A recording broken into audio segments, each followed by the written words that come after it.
નમસ્કાર વિદ્યાર્થી મિત્રો, તમારું ખૂબ ખૂબ સ્વાગત છે મારી આ ચેનલ સ્ટડી વિથ નેન્સીમાં।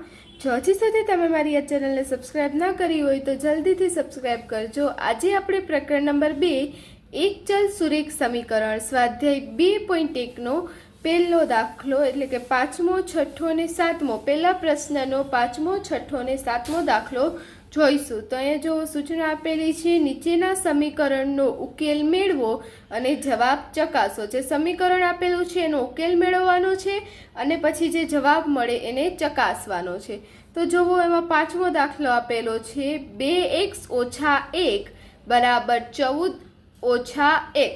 તો જ્યારે પણ સમીકરણનો ઉકેલ કરવાનો હોય ત્યારે શું કરવાનું? આ જે સરખા ચલવાળા પદ છે એને એક બાજુ લઈ જવાના।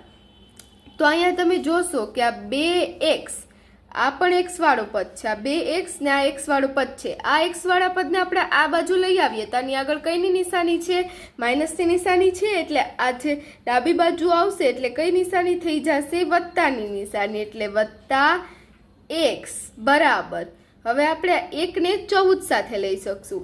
એક કેવો પદ છે? અચળ પદ છે। જે અચળ પદ હોય એને આપણે સાથે લઈ લઈએ છીએ। ચલ વગરનું પદ છે, x કહેવાય છે, કોઈ ચલ નથી, એને આપણે એક સાઈડ લઈ લેશું। તો આ જોવો 14 છે। હવે -1 ને આ બાજુ લઈ જઈએ તો શું થઈ જાય? +1। વત્તા હોય તો ઓછા થઈ જાય, ઓછા હોય તો વત્તા થઈ જાય। તો અહીં જોવો 2x + 3 કેટલા થશે? 2x + 3 કેટલા થશે? 3x। આની આગળ કાંઈ પણ નથી, એક્સની આગળ કાંઈ પણ નથી આપણે, એટલે એને શું ધારવાનું? 1 ધારવાનું। એટલે 1 ને 2 ને 1 કેટલા થાય? 3। એટલે શું આવશે? 3x બરાબર 14 ને 1 કેટલા થાય? 15। એટલે 3x બરાબર 15। માટે હવે જોશું આ 3 ને x વચ્ચે કોઈ નિશાની નથી, એનો મિનિંગ શું થાય? 3 ને x ગુણાકારના સંબંધમાં છે। એટલે આપણે 3 ને આ બાજુ લઈ જઈએ, આ 3 ને આપણે અચળ પદ છે એટલે આપણે 15ની સાઈડ લઈ જઈએ તો અહીંયા ગુણાકાર છે તો આ બાજુ આવશે એટલે શું થઈ જશે? ભાગાકાર। એટલા માટે x બરાબર 15/3। હવે છેદ ઉડાડીએ તો 15 5 તેરી 15 કેટલા થશે? 5 તેરી 15। એટલે 3 3 ઉડી જાય એટલે શું વધે? 5 વધે। માટે x બરાબર શું આવશે? 5 આવશે। 15/3 કેટલા થાય? 5 થાય। એટલે x કેટલો મળ્યો? 5। એટલે સમીકરણનો ઉકેલ કેટલો મળ્યો? 5। હવે આપણે શું કરવાનું છે? જવાબ ચકાસવાનો। આપણને x બરાબર 5 મળ્યું, હવે એને આપણે ચકાસવાનું છે। તો અહીં આપણે લખશું ચકાસણી। તો અહીં જોશો ચકાસણીમાં શું કરવાનું? ચકાસવા માટે જે રકમ આપેલી છે એને આપણે લખી દેવાની, રકમ લખી દેવાની। જે રકમ આપી હોય એમાં આપણે હજી ઉકેલ મળ્યો એ મૂકીને આપણે ચકાસવાનું કે જવાબ આવે છે કે નહીં, બે સાઈડ સરખો આવવો જોઈએ। તો અહીંયા 2 છે, એક્સની આપણને કેટલું મૂલ્ય મળ્યું? 5 મળ્યું। એટલે જ્યાં એક્સ દેખાય ત્યાં આપણે શું મૂકી દેવાનું? 5 મૂકી દેવાનું। એટલે 2 - 1 બરાબર 14 - 5। અહીંયા x હતું એટલે અહીંયા 5 મૂક્યું, અહીંયા x હતું એટલે અહીંયા 5 મૂક્યું, જ્યાં x હોય ત્યાં 5 મૂકવાનો। હવે 2 × 5 = 10, આના વચ્ચે કોઈ નિશાની નથી, કૌંસમાં છે, એનો મિનિંગ શું થાય? ગુણાકાર। 2 × 5 = 10 - 1।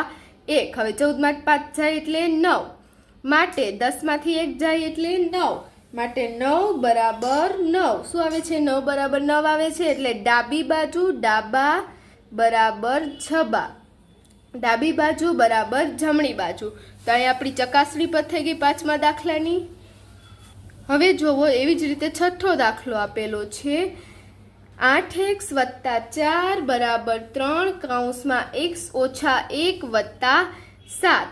તો અહીંયા તમે જોશો કે અહીંયા કૌંસમાં તમને સાદું રૂપ નથી આપેલું, કૌંસમાં સંખ્યા આપેલી છે। તો જ્યારે પણ આવું આપેલું હોય ત્યારે આપણે શું કરવાનું? આ છે સાદું રૂપ આપી આ 3 ને x સાથે ને x સાથે ગુણાકાર કરી સાદું રૂપ આપવાનું। તો જોઈએ 8x + 4 બરાબર, હવે શું કરશું? આ 3 આની સાથે ગુણાકાર થયેલ છે, આખા કૌંસનો અહીંયા વચ્ચે કોઈ નિશાની નથી, એનો મિનિંગ શું થાય? કે 3 આખા કૌંસ સાથે ગુણાકાર છે।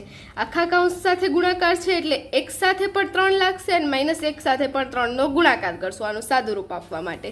એટલે 3 × x કેટલા થશે? 3x થશે। એવી જ રીતે 3 × -1, 3 × 3 અને આગળ માઇનસ નિશાની એટલે શું આવશે? -3। એટલે 3x - 3 વત્તા 7। હવે આપણે ઉપરના દાખલામાં કર્યું તેવી રીતે કે આ જે અચળ પદ છે એને એક સાઈડ લઈ લઈએ અને જે ચલ અચળ પદને એક સાઈડ લઈ લઈએ અને જે સમાન ચલવાળા x વાળા પદ છે તેને એક બાજુ લઈ લેશું. તો અહીં શું કરશું? 8x ઓછા 3x. આ જે x વાળું પદ છે ને એ લઈ જાય. આગળ કાંઈ પણ નિશાની નથી એટલે આપણે શું સમજવાનું? વત્તાની નિશાની છે. કાંઈ નિશાની નથી એટલે ધન છે. તો અહીં ધન આવે એટલે અહીં શું થઈ જાય? ઋણ થઈ જાય. અહીંયા વત્તા હતું એટલે આ બાજુ ગયું એટલે ઓછા થઈ ગયું. બરાબર. અહીંયા -3 + 7 એમને એમ રાખવાના. હવે 4 આ બાજુ આવશે. 4 આ બાજુ આવશે એટલે અહીં +4 હતા. અહીંયા આવશે એટલે શું થઈ જશે? -4 થઈ જશે. હવે 8x ઓછા 3x. 8 માંથી 3 જાય એટલે માટે 5x બરાબર. 8 માંથી 3 જાય એટલે 5 અને x. 5x બરાબર. હવે -3 ને -4 એટલે શું થશે? -7 થશે. -7 વત્તા 7. -7 વત્તા 7. આ -3 ને -4 ઓછા ઓછા વત્તા એટલે 3 ને 4 કેટલા થશે? 7 થશે.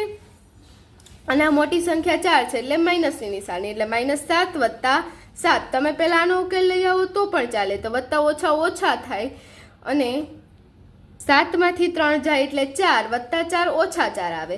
તો માટે 5x બરાબર કેટલા થશે? વત્તા ઓછા ઓછા એટલે 7 માંથી 7 જાય એટલે 0.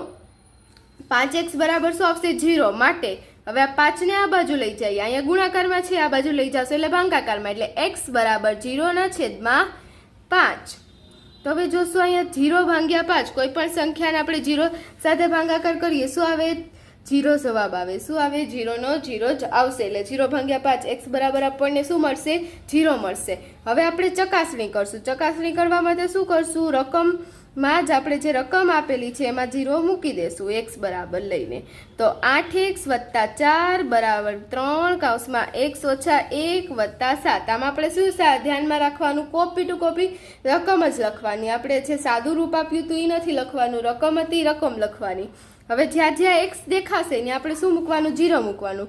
8 કૌંસમાં 0 વત્તા 4 બરાબર 3 0 ઓછા 1 વત્તા 7. હવે 0 શું થશે? 0 વત્તા 4. કોઈ પણ સંખ્યા 0 સાથે ગુણાકાર કરીએ શું આવે?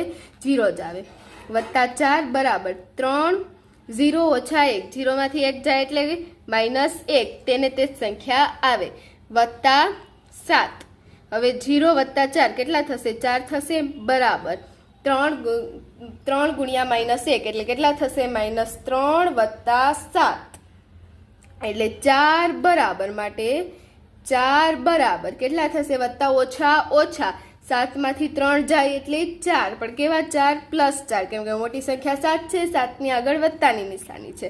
માટે 4 બરાબર 4 આવી ગયા. માટે ડાબા બરાબર જબા એટલે ડાબી બાજુ બરાબર જમણી બાજુ. તો આપણે છઠ્ઠા દાખલાનો પર જવાબ આવી ગયો. હવે જોવો 7મો દાખલો છે. x બરાબર 4/5 કૌંસમાં x વત્તા 10. તો આમાં આપણે શું કરશું? સાદું રૂપ આપવામાં તમે અહીં છેદમાં 5 આપેલો છે. આ છેદમાં 5 એટલે એનો મિનિંગ ખાલી 4/5 નથી, આખી સંખ્યાના છેદમાં 5 છે. તો અહીં છેદમાં છે એટલે એનો મિનિંગ શું થાય? ભાગાકાર થાય. તો આને આપણે છેદમાં 5 છે એને આ બાજુ લઈ આવવા હોય તો શું કરી શકાય? એને ગુણાકાર કરાય એટલે 5x બરાબર 4 કૌંસમાં x વત્તા 10. છેદમાં છે આ બાજુ આવે એટલે ગુણાકારમાં થશે એટલે 5x બરાબર 4 કૌંસમાં x વત્તા 10. માટે 5x બરાબર હવે આપણે શું કરશું? આપણે આગળના દાખલામાં જેવી રીતે સાદું રૂપ આપ્યું તેવી રીતે આ 4 ને x ને 10 સાથે ગુણાકાર કરશું એટલે 4x વત્તા 4 ગુણ્યા x એટલે 4x વત્તા 4 દાન 40 વત્તા 40. માટે હવે 4x ને આ બાજુ લઈ આવીએ એટલે 5x ઓછા 4x બરાબર 40. અહીં શું વધશે? 40 વધશે. માટે હવે 5x માંથી 4x થાય એટલે શું આવશે? 1x અથવા તો ખાલી x જે લખો એ ચાલે. માટે x બરાબર 40. આપણને જવાબ મળી ગયો x બરાબર 40. હવે આપણે શું કરશું? ચકાસણી કરશું. ચકાસણી x બરાબર 40 મળી ગયું, ઉકેલ મળી ગયો. એટલે આપણે ચકાસણી કરીએ. ચકાસણી કરવા માટે શું કરશું? રકમ લખી લેશું. x બરાબર 4/5 કૌંસમાં x વત્તા 10. તો રકમ લખી લીધી. હવે રકમમાં જ્યાં x દેખાય ત્યાં 40 મૂકવાના એટલે 40 બરાબર 4/5 40 વત્તા 10 40 બરાબર. માટે 40 બરાબર 4/5. અહીંયા કંઈ પણ નથી એટલે કાઉન્સ છે એનો મિનિંગ શું થાય? ગુણાકાર થાય. ગુણાકારની નિશાની થાય. કીધે પહેલા પણ કીધું છે કાઉન્સ હોય તો શું થાય? ગુણાકાર થાય. 40 વત્તા 10, 40 ને 10 કેટલા થશે? 50. એટલે અહીં શું આવશે? 50. હવે જોવો 5 ગુણ્યા 10 કેટલા થઈ? 50 થઈ. 10 પંચા 50. હવે 10 ગુણ્યા 4 કેટલા થશે? 40 થશે. માટે 40 બરાબર 40. 40 બરાબર 40 આવી ગયા એટલે ડાબી બાજુ બરાબર જમણી બાજુ એટલે ડાબા બરાબર જબા. તો અહીં આપણે 7મા દાખલાનો પણ જવાબ આવી ગયો. અહીં દાખલા નંબર 5, 6, 7 પૂર્ણ થાય છે. જો તમને વિડીયો પસંદ આવ્યો હોય તો લાઈક, શેર, સબસ્ક્રાઇબ કરજો. Thanks for watching.